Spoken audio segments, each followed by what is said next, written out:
In this video, we're going to show you how to input any grades that you repeated for a better grade or that you earned academic renewal for in quadrant number 2, academic history.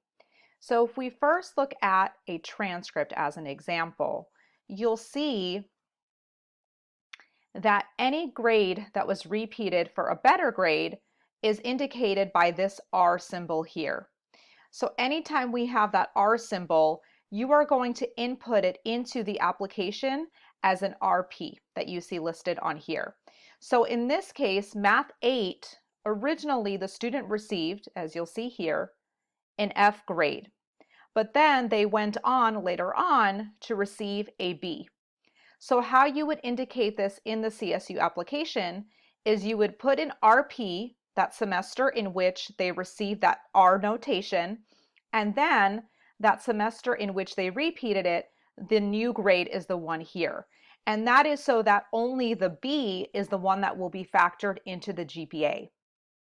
The same is true for any academic renewal that you may have received. So again, if we look at this transcript, you'll see that there were several classes in which this student received academic renewal. And we know that based on this @ symbol next to these classes here. So any classes that have that @ symbol should be inputted into the application with an AR. So you will see that instead of the original grade, they say AR. Okay, so that's really all there is to it. If you see that R symbol next to your class, you want to list it as an RP. If you see that @ symbol, you want to put it in as AR.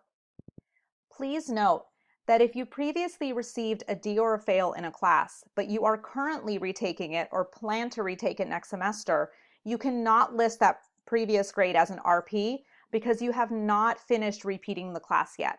So for an example, if you took Psych 1 previously and earned an F in it, but you are now retaking it, because again, you have not received a grade, you will have to put that F. So please make sure you are not listing that as an RP grade.